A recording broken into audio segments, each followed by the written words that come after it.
Marc's slides will be available after the seminar.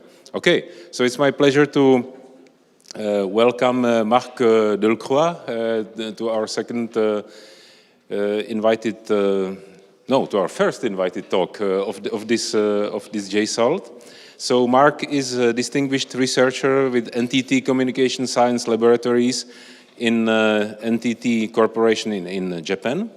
He has got a master's degree from the Free University in Brussels, Belgium, and École Centrale Paris in Paris. That was in 2003. And in 2007, he got his PhD from the Hokkaido University in Sapporo in Japan. He's working in speech separation, ASR, neural techniques. You will see all that. I will be pretty short on it. He's also helping the community quite a big deal, because he's in the CHIME Challenge steering committee, and CHIME is quite important to many of the people here. Reverb Challenge, he's sitting on committees, he's reviewing, so like the stuff that we really all appreciate. On the personal level, Marc has lots to do with BUT, with this lab. And Kateřina, or Katka Žmolíková, that some of you might know, spent actually lots of time in his lab and worked with him and with his colleagues. And now she went to the competitors, to Meta in London, but we still keep touch with her. So that's where I stop. Thank you very much, Marc, for accepting to get this talk, and the floor is yours. Thank you, Honza. And so I will present about neural target speech and sound extraction. But I was actually chatting with Katka this morning saying about this and reminding that actually 10 years ago, I visited JSALT, and we had a team called Far Field Speech, FFS. So very related to the topic we're doing now. And actually, you can see that the atmosphere did not change in 10 years, like everybody very seriously working. You have Shinji, Karel, and Martin, and for me, that was very important event there. I get to meet Karel and Martin, and of course, Katka for the first time at that workshop. And that started actually a very big impact on my future research career, and hopefully for Katka too, because after she, as mentioned, she came to NTT, and then we had long-term collaboration until she finished her PhD a few years ago. By the way, at that workshop, I felt I did not produce any scientific or like a technical impact, but this collaboration was the very good result of the workshop. So you can get something out of it anyway. So one thing I thought interesting is just a few months before the workshop, there was a CD called FFS, the same as the team. And actually, I was listening to this CD before going to the workshop, and there is a track called Collaboration Don't Work. So that's kind of a fun fact. So with that in mind, I want to thanks first all the collaborators that worked with us in some of the projects, and especially here, the many members from BUT. So here, I just list the ones that are more related to the topic of this talk. So sorry for others, but yeah, I really appreciate this. So, now I want to enter into the topic. So I will explain about target speech and sound extraction, and first I will make a brief introduction about explaining the problem and brief evolution of the field. I will be briefly explaining general idea of neural target speech extraction, focusing on audio clues. And then I will also show how this idea can be also extended to extract arbitrary sounds. And then I will have conclusions. So if you have questions, short questions, I can answer during the talk, but longer questions we can discuss after. And I'll try to be brief because I know you're hungry at 11 here. So basically the idea of target speech or sound extraction is rooted to selective hearing. And the idea is that in our everyday life, we are usually immersed in an environment where several people or several sounds are happening. And we human, we can focus our attention on a spatial speaker. And this is what is called selective hearing. And this is done usually by focusing, and it can be a speaker, or it can be a spatial sound. And this can be realized with various clues, such as locational clues, the speaker voice, sound characteristics, semantic clues, visual clues. And thanks to this ability, we are very good at handling conversations and discussion even in very noisy conditions. So the goal of target and speech or sound extraction is to realize the same kind of mechanisms computationally. So we don't mimic how humans do it, but we want to do same functionalities. So basically, it's extracting signal of the target speaker or desired sound in a mixture, given clues about the target. So for speech, we have obviously a mixture of speech signal and maybe noise. And we give a clue about which of the speaker we want to extract, and the output would be the signal of that speaker without all the interference. And for sound, we have a similar thing. We have a mixture of sound signals, and we have a clue of which of the sound type we want to extract, and output we have only that sound signal. So, okay, before going to it, I want to show you an old video so technology is called speaker beam, so it performs a target speech extraction. So it's 2018 video, and first what we do here is we record my voice. We first record 1 or 2 sentences containing only the target speaker's voice. We then use this recording to obtain the characteristics of his voice. Okay. So just recording my voice, and then after, in a mixture, we will extract my voice and remove the interference. So there's 2 demos. First one is a male and female speaker. Speaker beam uses the voice characteristics of the target speaker to extract his voice, even if it is mixed with the voice of other people. Speaker beam uses the voice characteristics of the target speaker to extract his voice, even if it is mixed with the voice of other people. I hope you could perceive that the other speaker voice disappeared. And then there is another. Is it multi-channel or single channel? Just a minute. I will come to that in a minute. Yeah. So there's another demo here with a male speaker and some music. Speaker beam focuses on the voice of the target speaker. Even if there is music playing in the background, or if someone jumps in the conversation like this, you can keep listening to the voice of the target speaker without being disturbed. Speaker beam focuses on the voice of the target speaker. Even if there is music playing in the background, or if someone jumps in the conversation like this, you can keep listening to the voice of the target speaker without being disturbed. Okay, so to answer the question briefly, and I will go more into the details, but this demo is multi-channel. The technology itself, basically the core technology is single channel, but in this demo it's multi-channel. Okay, so potential application of this technology is, for example, for speech enhancement, for hearing aids, hearable, teleconferences, voice recorder, when you want to have clearer voice recording. You can also use this kind of technology as a front end for ASR. If several people are speaking, but you know who's the target, you can extract this voice and then perform ASR for smartphones, smart speakers. And for sound extraction, you can use that for sound post-production, remixing, or eventually hearables, as I will explain later. So to explain a little bit about the background of the technology, this technology is very related to speech or sound separation. So let me first explain the difference between the two. So the speech or source separation, basically you have a mixture and you output as many signals as there is in the mixture. So here, if we know the target, there is actually an issue here is that at the output there is an ambiguity. We don't know who's the target is, which output corresponds to which speaker. Another issue with separation is it requires knowing or estimating the number of sources. And if you want to you can argue about that, but if you want to actually extract only the signal of one speaker,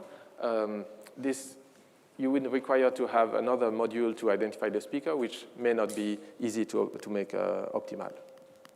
So source separation is great technology, but for target speech or source extraction, this may not be the best approach. So for target speech extraction, what it is that, as I mentioned, we provide a clue to identify and extract the signal of the source in the mixture. So by doing that, we have only one output in the system, so we have no need to estimate the number of speakers or sources. And of course, we have only one output, so assuming that we identify the source correctly, there is no output ambiguity. And the task is optimal for TSE. We can optimize it jointly. That being said, I want to go a bit into the past to show you how we can relate this field to older technologies.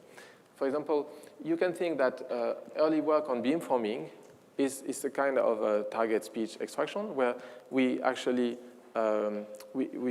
fix a desired direction and extract the sound from that direction and remove the interference. So this is actually achieving target speech extraction, but it's very kind of limited in the sense that you need to know exactly the direction you want to extract the sound from. So it lacks in terms of flexibility. So in the late 90s and 20s, there's been a lot of work on source separation, especially with using multiple microphones. So like approach like ICA or IVA, and also single channel like factorized HMM. And actually, quite early on, some people try to use visual information to help the separation. And this is actually, if you include the visual information, you have audio and visual, so you don't have source ambiguity. And this is kind of similar to the target speech extraction. So with the development of deep neural network, very quickly on, there were some works using DNN for separation, but also very quickly there was some work that tried to be optimal for one given speaker, enhance the voice of one given speaker. So this is also early work on neural speech extraction, but the problem with this approach is usually it requires quite a large amount of training data of that speaker. So you have to build one neural network dedicated to each speaker. So then comes the first kind of approach for doing speaker open target speech extraction. So the idea here is just now to condition the neural network on some clue. And then if we train with many speakers, we don't need to build a different neural network for each speaker. And after the success for speech, there's been also some work on extending the idea for separation to neural separation to arbitrary sound, and the same has been done for sounds. Yes. Okay. So now I will go a bit more into the detail of how to build a target speech extraction system. And first I want to explain a little bit about the different kind of clues. So there are many clues you can use. We here will spoke mostly about audio clues. So what we mean here is that we have pre-recordings about 10 seconds of the voice of the speaker we want to extract.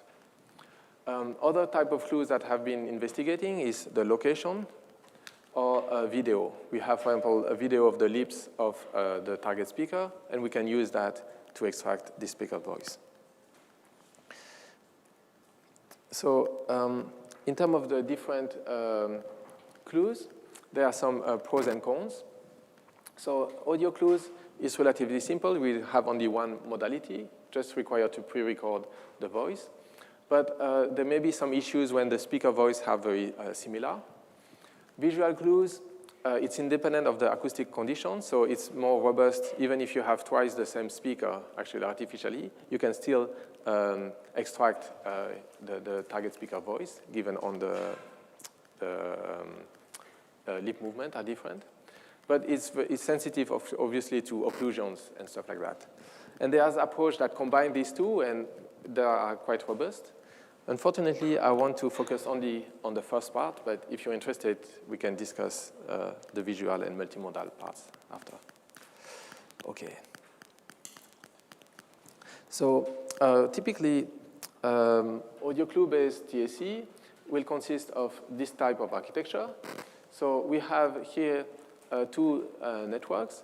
We have a speaker embedding extraction network, and we have a speech extraction network. So the first part, this speaker embedding extraction is similar to what we would do for speaker ID task. So you have this enrollment, 10 seconds, and you map it to a speaker embedding vector. And the goal is that it will capture the speech characteristics of the target speaker. So you can use here pre-trained speaker identification models, such as I vector, or X vector, or what you want. And this, of course, this approach, you can leverage a large amount of data for a single speaker. But actually, what we do is we found that actually, for us, it's usually better to actually use a randomly initialized network here and to optimize it jointly for the task of target speech extraction. So therefore, we can obtain speaker characteristics that represent the information we want to identify the speaker in the mixture. Then, if you have the speaker embedding, here you have, now the next part is the extraction network. So the extraction network takes the mixture. It has usually a first block that does some processing on it. Then there's an important part is you need to condition the processing on the embedding, which we call here a fusion layer, and then you have some post-processing. And usually what people do is, for this part, we can reuse, there's lots of work on speech separation, so for this part you can reuse kind of network architectures that have been used for speech separation. So earlier it was BLSTM, CompTasNet, but you can use TF-GridNet or something. And for the conditioning, there are many different approaches. Simply addition, concatenation, can have a multiplication. There are more advanced approaches using factorized layer, attention, etc. Basically, for the simple case, is really kind of equivalent. But the important is to combine the two information, like the mixture and the speaker embedding. And then you let the network find the source. And to train it's really easy. You just have usually you train it in a supervised way. So you create mixture artificially of two speakers, and you also sample one example of the target speaker, which is different from the one in the mixture. And you create many of these mixture, and you know the target speaker signal. So you train it so that it reconstructs the signal of the target speaker using, for example, SNR loss. Yeah. Do you need to train this type of model for every different speaker, every different demo? Okay, so the question was if we need to train it for every different speaker. And then the answer is no, because actually what we do is we train it with many different speaker combinations, and we train it in a way that we have always a mixture, and we have an enrollment of the target speaker. So the network learns to capture a speaker embedding that will identify the target in the mixture, and at test time, you can just bring your mixture and enrollment of a different speaker, and it will work. The important part is you have seen many speaker combination and variety in the training. Yeah. You mentioned simulation. Yes. Is this image model or source? Okay. Simulation the easiest thing is if you handle the clean conditions, it's just like summing up 2 clean signals. Then if you want to do a more distant simulation, you can do, you can use room impulse response, image method, you can use measure impulse response, then add noise, yes. And you use all of this? Yes, we do. And this, okay, to answer back to your question, basically this is single channel.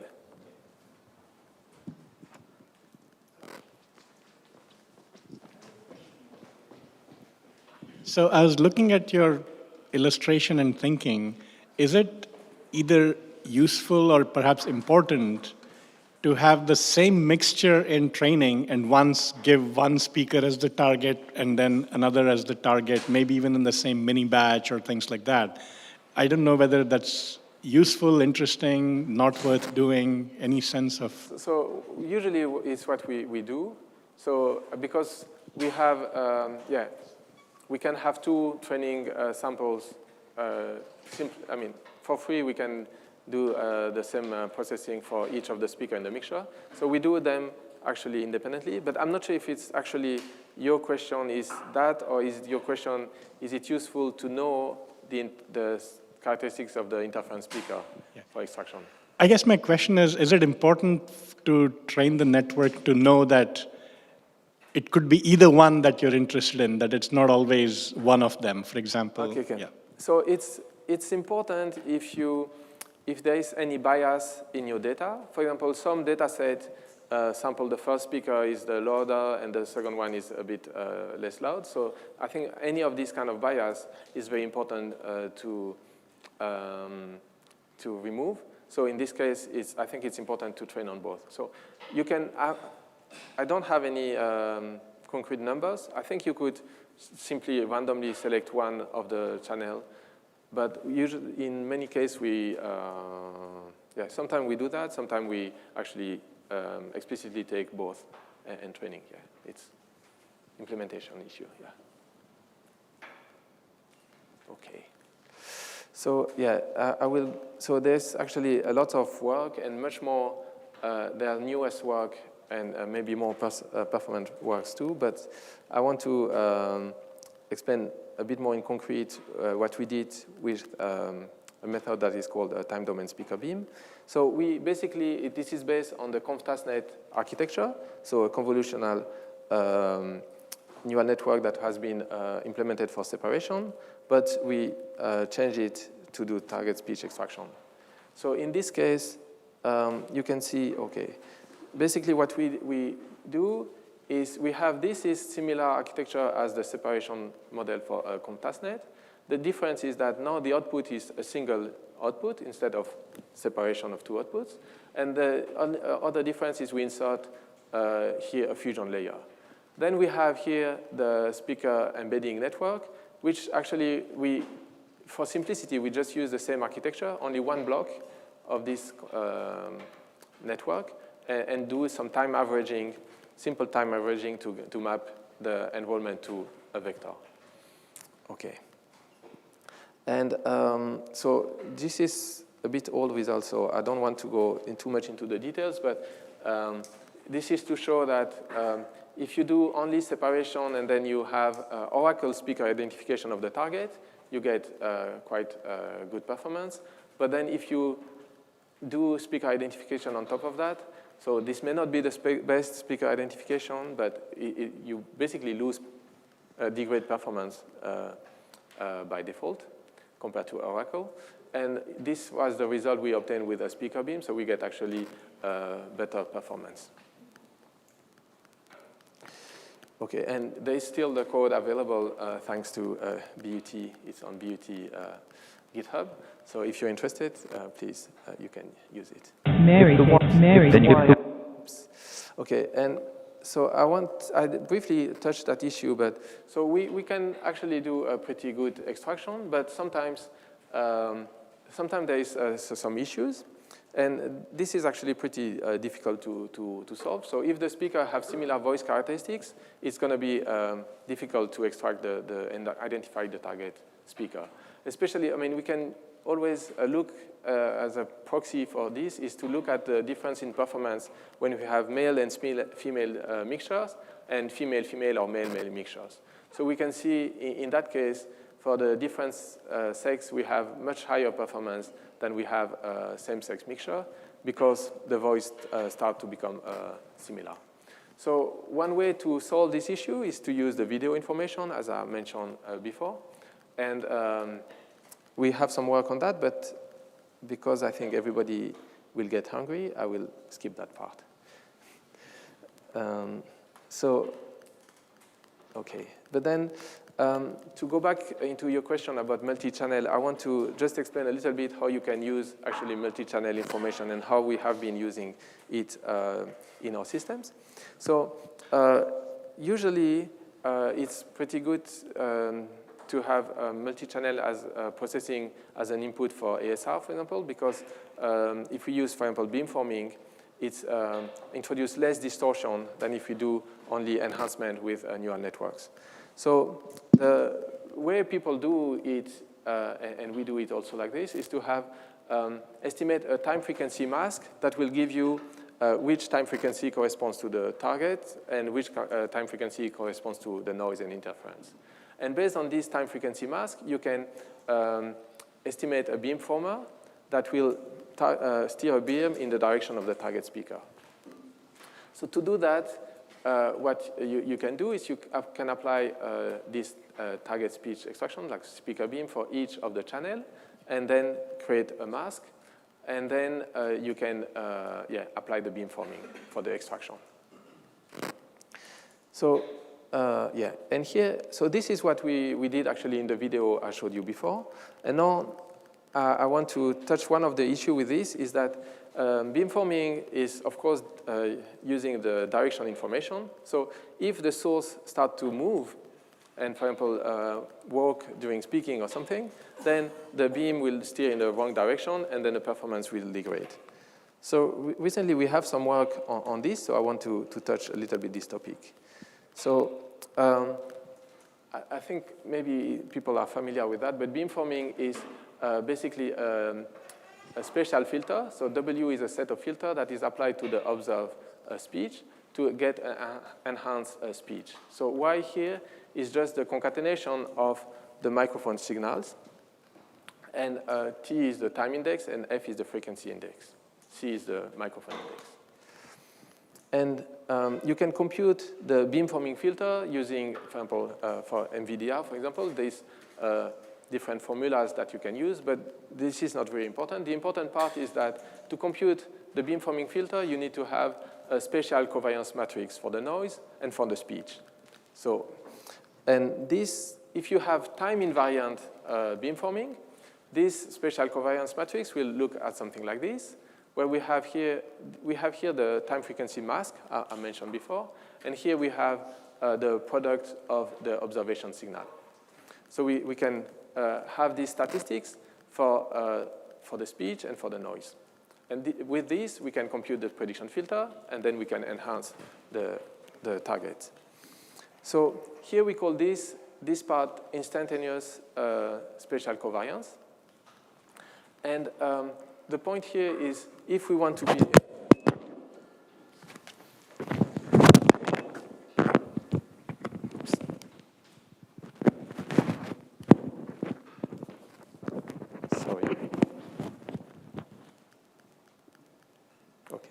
Is it okay? Okay, so if we want to track the speaker, we need to be able to have time variant beamforming filter. So we need to have time variant spatial covariance matrix. So how to compute this? So basically, there are many approaches to do that. And one approach to do is to simply chunk the signal into different chunks or segments, and to compute the spatial covariance matrix for each of these segments, and apply then a beamforming for each of these segments. The problem here is that if we want to have accurate estimation, of course, we need to have some duration to have accurate statistics. So we wouldn't need to have quite long segments. But if we have long segments, then we lose the ability to track the speaker. So there is some kind of trade-off here. and which may not be very easy to do.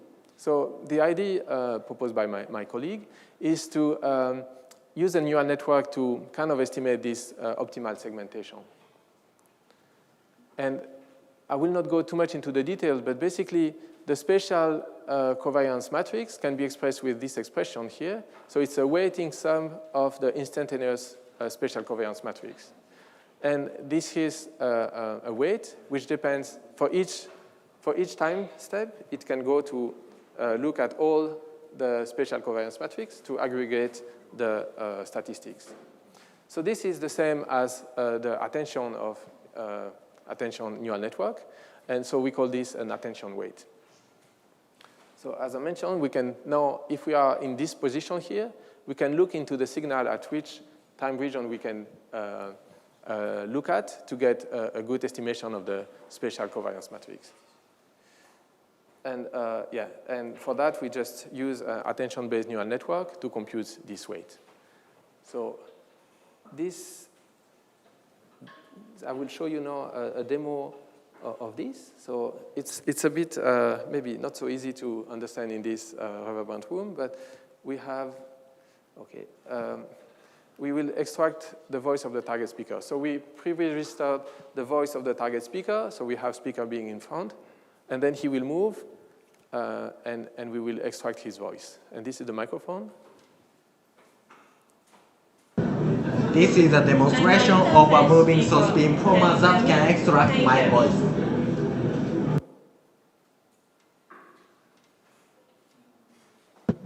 This is a demonstration of a moving source beamformer that can extract my voice.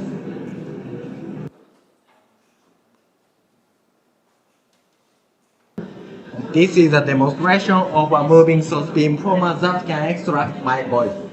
So I don't know if you could perceive, but basically at the end, the signal becomes smaller and smaller, and this is because the beamforming has no time to track the speaker, so it steers in the wrong direction, so the signal gets attenuated.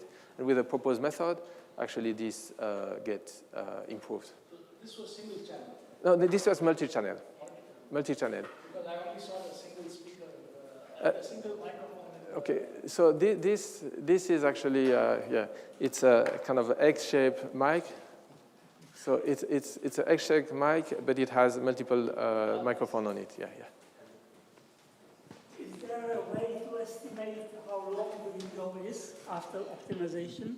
So it is possible because we can look at the attention weights, and the attention weights show you where attention, which part of the speech were attended. And actually, so we could discuss much longer about this, but this is actually not online processing, so it can go in the future and the past.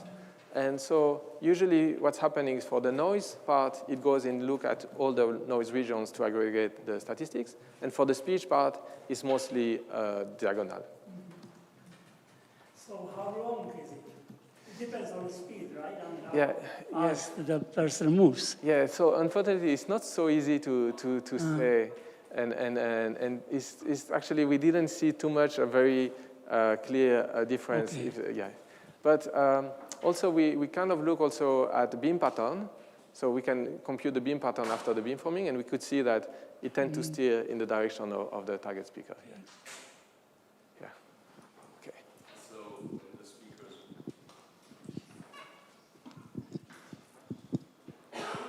Thank you.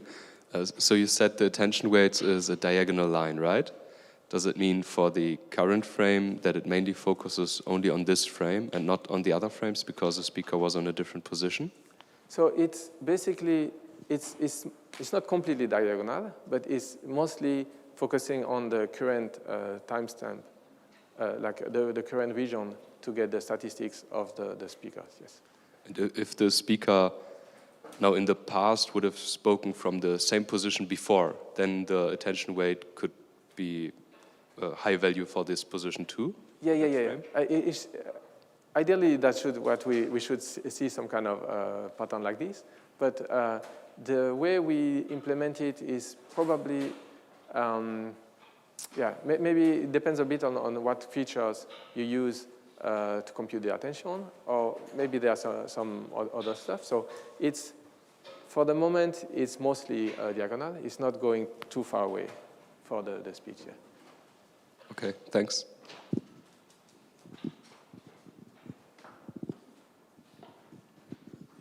So after the model has been trained, do you need the enrollment as the speaker moves? Or is it possible to get a static enrollment and then do this when the speaker moves? Okay, so the enrollment is captured before the speaker moves, so it's a different utterance of the target speaker. Yeah.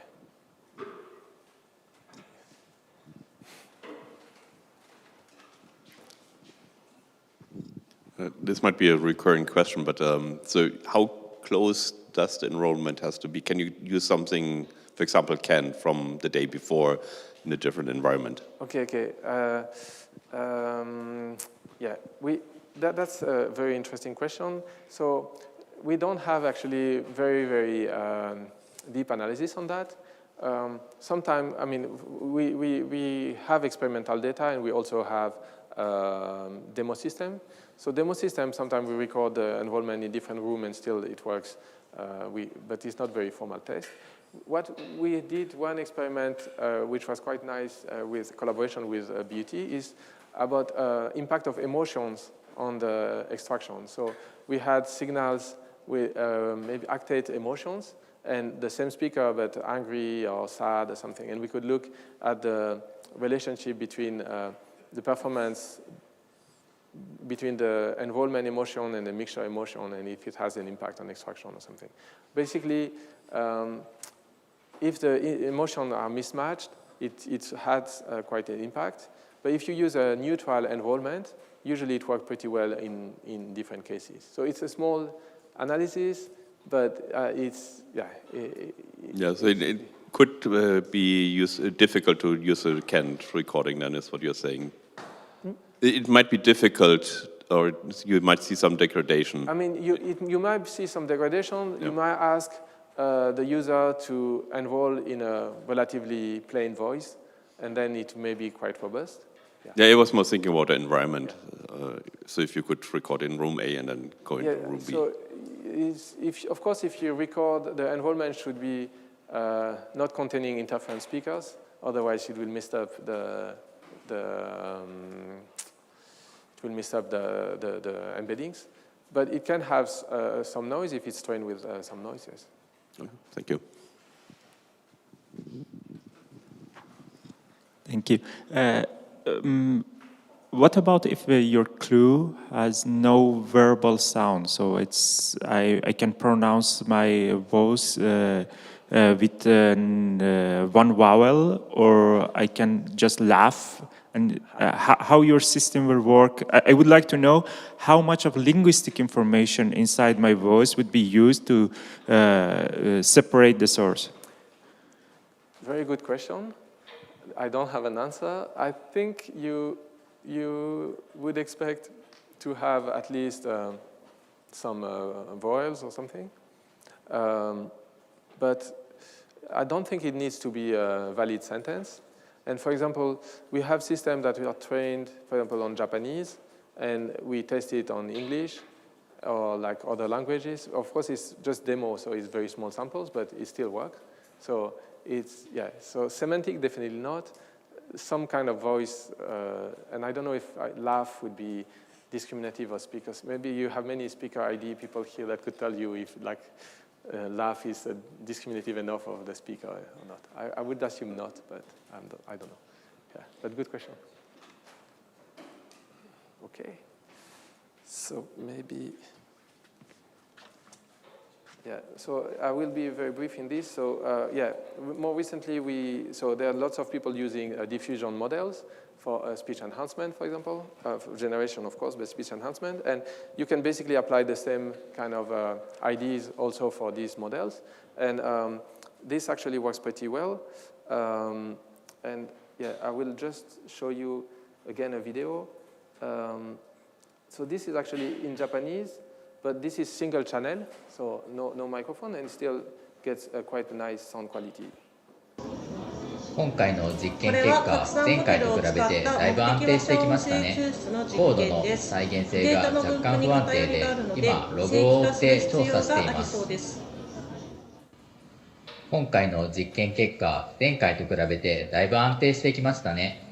コードの再現。データの分布に偏りがあるので、正規化する必要がありそうです。So here is a single channel. So what I want to say, we had the two speakers, but actually we extracted both voice. Only for the video, we just alternated between the two. And so the other demo had a bit more background noise, and this is because we use beamforming. So beamforming, actually, you will still keep a little bit of the noise. It will be attenuated. This one is diffusion, is trained to remove the noise, single channel. So there's less background noise. And also, I mean, I think you could perceive the sound quality is pretty good. OK, so then the next thing is about extension of this approach to sound extraction. So yes, basically the idea is that maybe you can feel that now we are mainly working from home. So sometimes a noise, for example, a siren can be very considered as noise if you're working at home. But if you're driving your car, this sound is very important. So depending on the situation, we want to emphasize some sound or like remove some of the sound. So this is what we can do with target sound extraction. So it's simply the application of the IDs, but to arbitrary sounds. So although it's the same kind of techniques, the domain implies some different characteristics. So for example, now we are not only dealing with voice, so the sounds are much more diverse. So in a way, it can make it easier to discriminate different sounds. But at the same time, we have a much more variety of sound we have to identify. Okay. And there is also a challenge that to handle many sound class, you may need to introduce some kind of continuous learning because it's going to be difficult to identify all types of sounds you can think of. Again, but the idea is very the same. You have a sound mixture, and then you can condition an extraction network on different clues. So one clue is the enrollment, as we've seen for speech. Another clue is just a class label. You say, I want to extract the cough, for example. Or you can have a sound description. So you could, this is actually quite a lot of work at last ICAS, for example. You describe what kind of sounds you want to extract, and it extracts that sound in the mixture, or video, etc. So, but the approach is very similar. So, yeah, so let me skip this part. So again, I have, a video, but here we record, I record several sounds, and we'll show we can extract these different sounds. So first, the mixture before processing.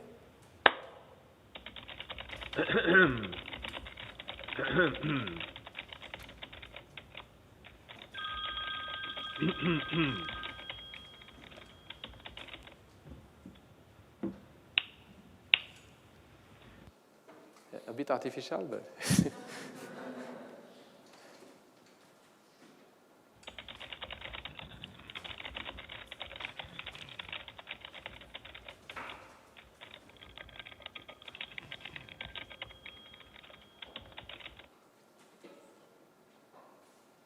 so mostly only the keyboard sound.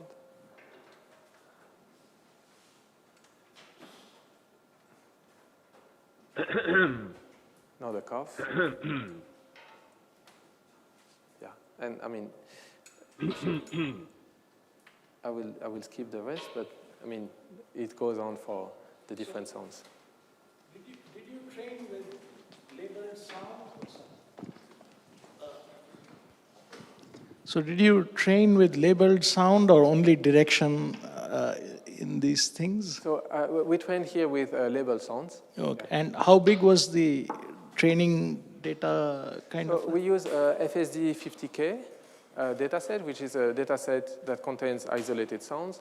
I forgot how many mixture we generated, but we have we have actually two settings. I will go a bit in the details. We have one setting which can extract 41 classes, and the other one can extract 61 classes. Yeah. And yeah, we train with a combination of different sounds. So we take the approach where we assume that we have isolated sound source. So some works here, they use weakly labeled data. So you can use also, for example, sound detection, and then use that as a prior information and use that to generate mixtures and do extraction. So there are also some approach that don't really require to have sound labels and isolated sounds. Does that answer your question? Yes. And how about how near or far was the... Okay, yeah. So we actually, in this demo, we actually did not include reverberation, and we only added a little bit of noise. And this is actually, the model that is running for the demo is the same, exactly the same we use for the paper we published. So it's actually quite toy experiment, but still it works for real recordings. Not super, if you're very far away, it will not work as well. You need to kind of capture pretty well the sound sources, but yeah, if you can hear the sounds. Sorry for many questions. No, it's end-to-end trained. It's sort of yes. In the architecture. So it's trained end-to-end. So it's trained in a similar way as for the speech. We generate mixtures, and we have the clue, and we have the output source signal, and we train it end-to-end. Yes. And it's a transformer-based architecture? No, in this case, this is actually a testnet. Okay. Yeah.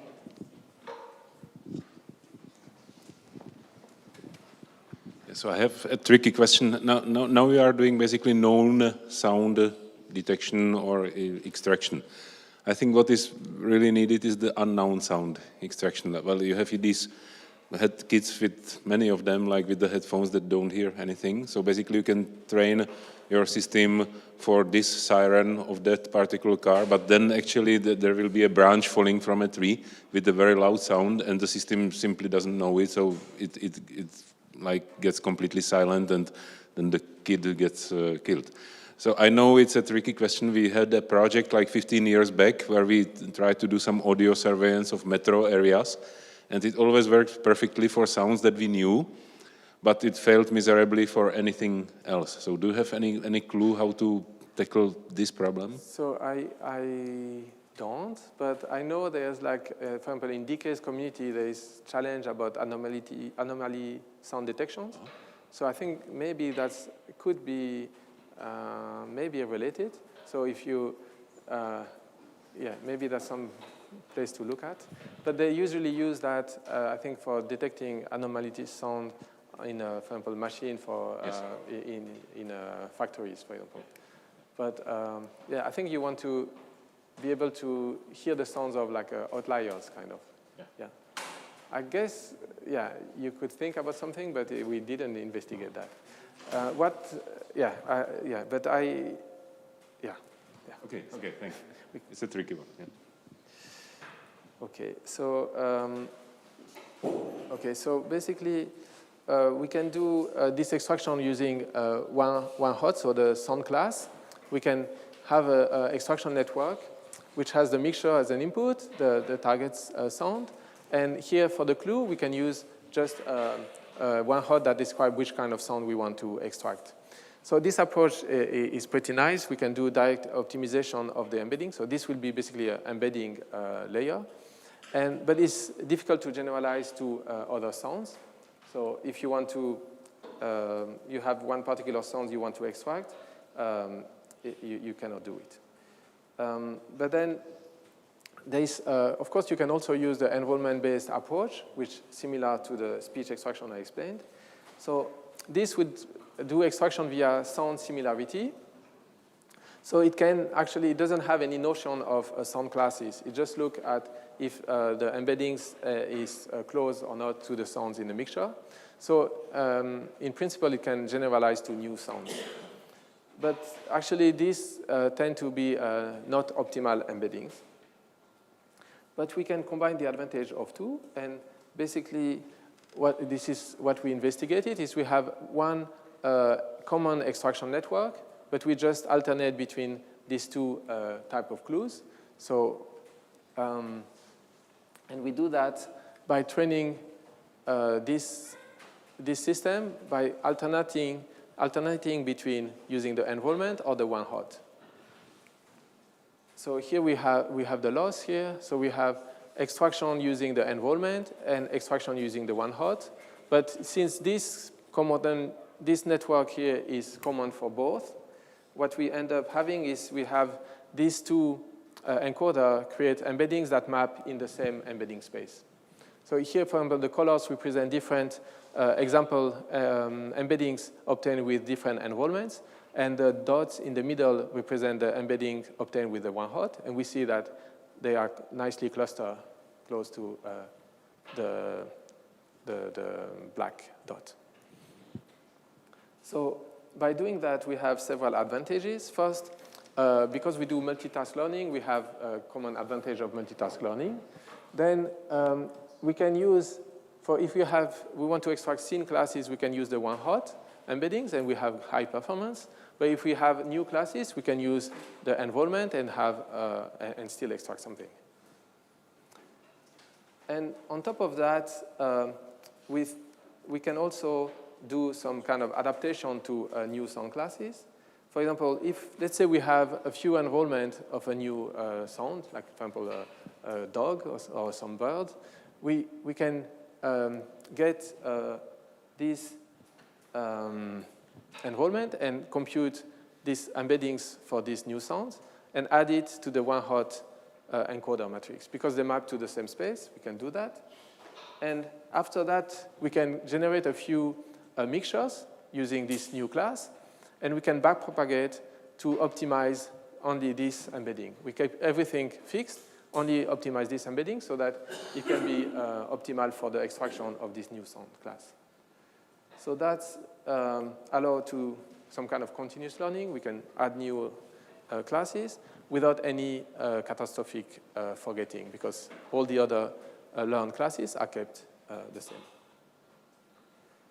So yeah, you can see that actually for scene classes, we compared with a different separation baseline and the baseline with enrollment or one hot TAC, and with the multi-condition training, Soundbeam, we have actually a nice performance improvement thanks to multitask learning.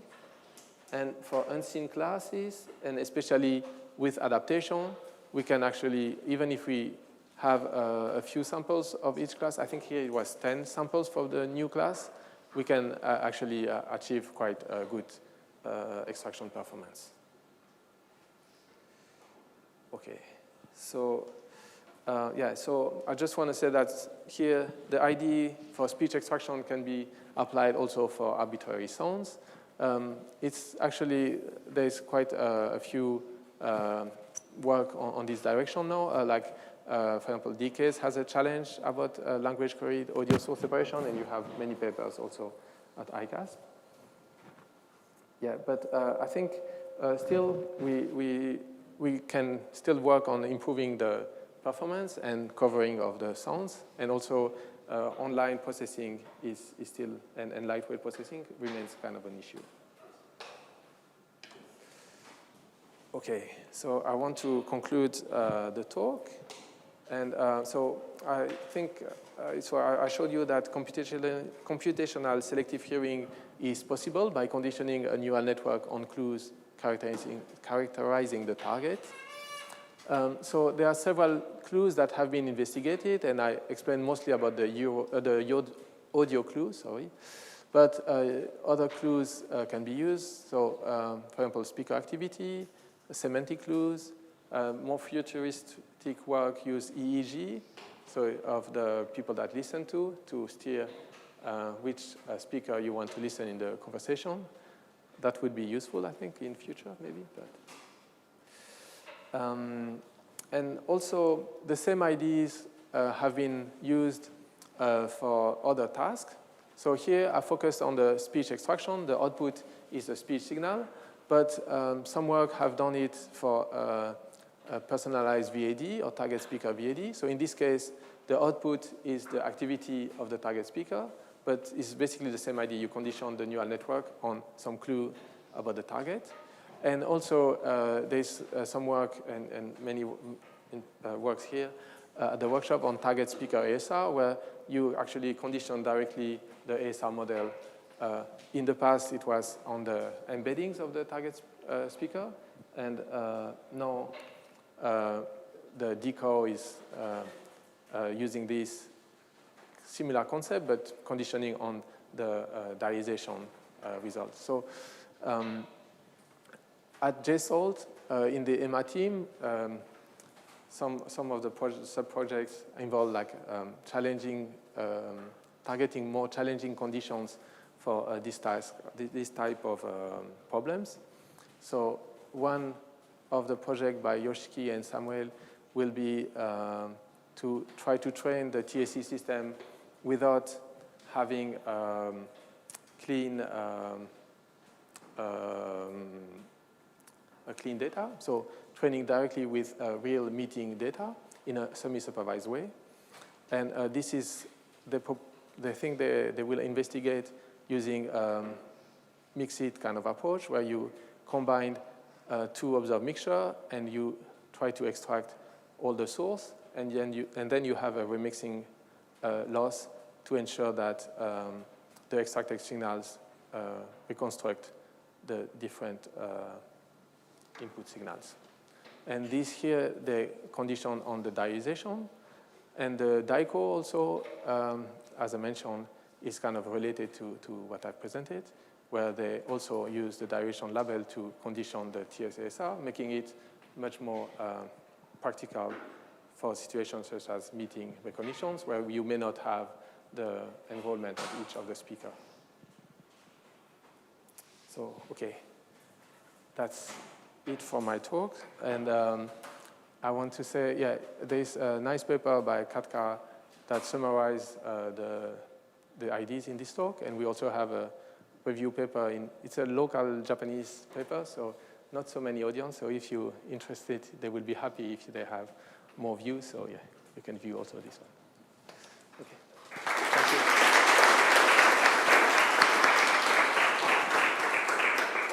you. More questions, guys?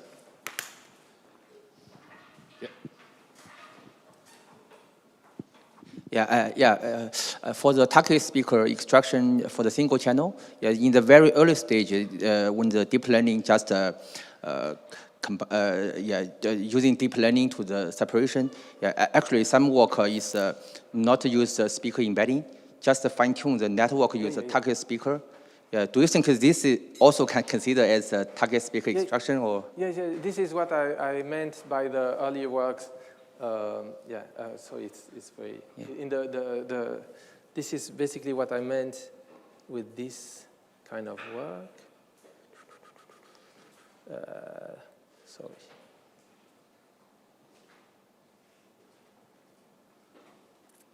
Okay. This is what I meant here by the speaker-specific DNN here. Okay. Yeah. So the problem is that when you have a lot of target speaker data, what's your opinion about is an embedding-based method will be better, or just fine-tune the network can get a better performance? This is my. Okay. This is I don't know actually. We didn't compare, so I think the only way to know that is to have a fair comparison, I think. And so I could see one issue is that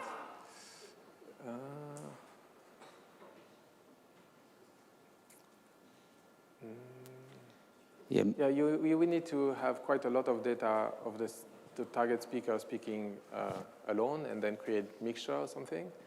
Is it what you yes. If we can collect some VIP person for a lot of data for him, because for the embedding-based method, you just use the data to extract an embedding.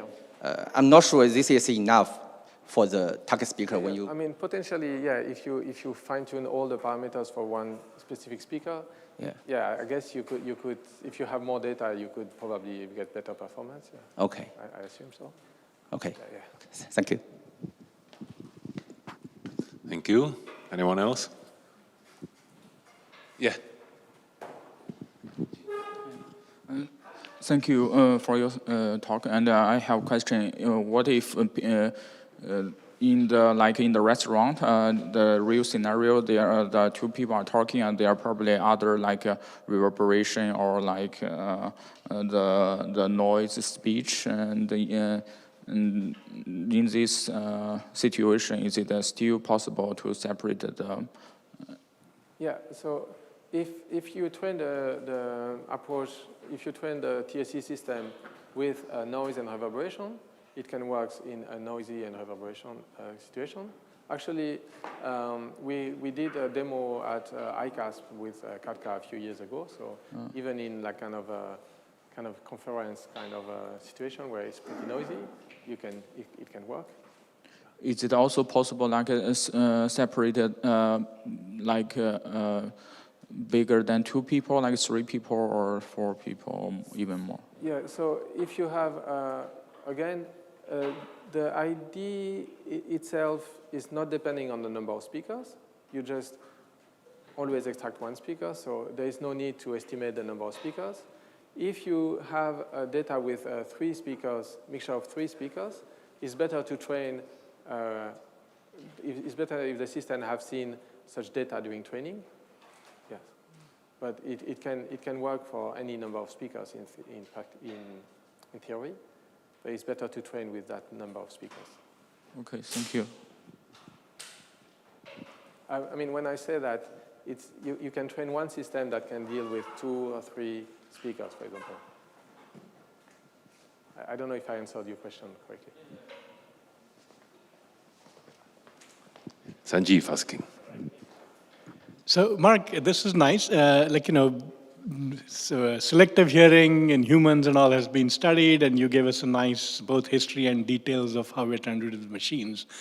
There's a flip side to selective hearing, which is selective not hearing, which is also an amazing human ability. I mean, I'm thinking about, when I was growing up in India, we used to travel a lot by train, and I used to sleep on a train. And trains have this click, click, click, click, click, click sound. And after about 10 minutes, you forget it. You don't even hear it. And things like that. And these are not, it's not like white noise. It's okay to say, yes, I got used to white noise. But even non-white noise, we tend to, after a while, learn how to ignore it. Yeah.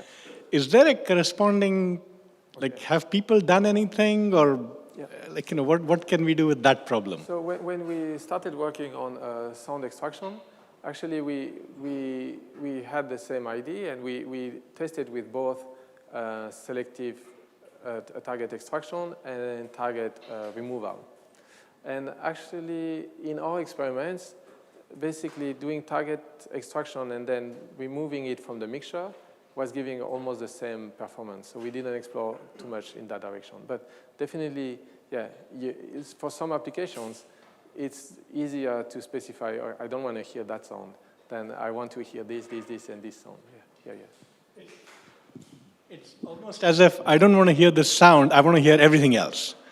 So in other words, because I know that the train clicking and clacking is not interesting, but if somebody comes by selling tea, I want to hear it, because I want to get up and get my cup of tea, yeah.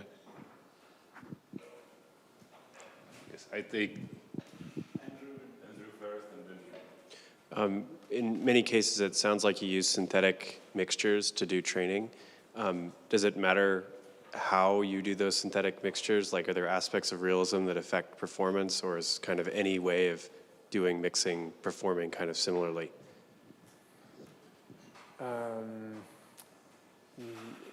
Yes, of course. I mean, the way you simulate the data is important. I mean, for example, obviously, if you don't include, for example, any noise, the model will be very sensitive to noise. If you don't include reverberation, it will not be. If you don't, for example, if you want to be quite robust, that the enrollment can be recorded in some kind of conditions, you should include this kind of noise conditions into it, yes. Yeah. I don't know if you have more specific issues, but yeah. I guess, well, one thing that's relevant to our team is when you have multiple speakers, it sounds like in many cases you just paste the two speakers on top of each other. So there's no, I guess, realism in the structure of that overlap.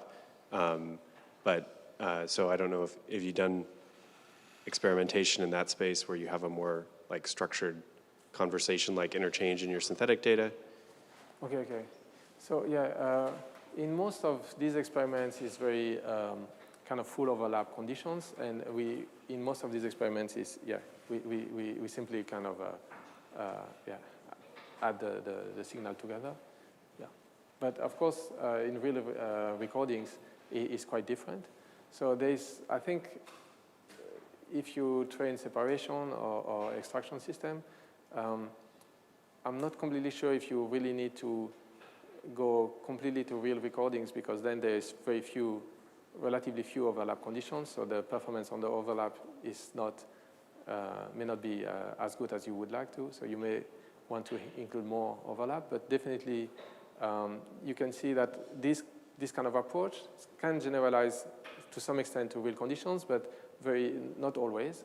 So for example, time challenge, this kind of approach doesn't work very well. So there's much more work to be done in trying to simulate or train this system for challenging conditions. One of the things is done by Yoshiki and Samuel. So here.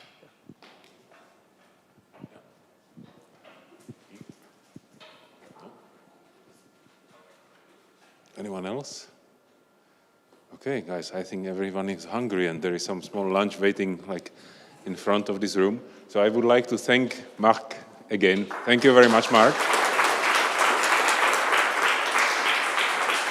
And just some organizational details for the next talks. So we were struggling a little bit with next week, but we have secured an excellent speaker.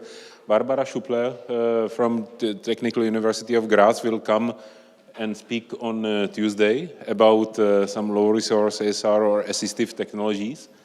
And it's no more probability 0.7 because she just confirmed, so it's like 1 unless her train derails or something like that. And the next Monday we will have Bhuvana Ramabhadran from Google. This is still with like some kind of uncertainty, but we hope to have her here. Okay. Thanks everyone for attending, and let's have a good lunch. And thanks, Marc.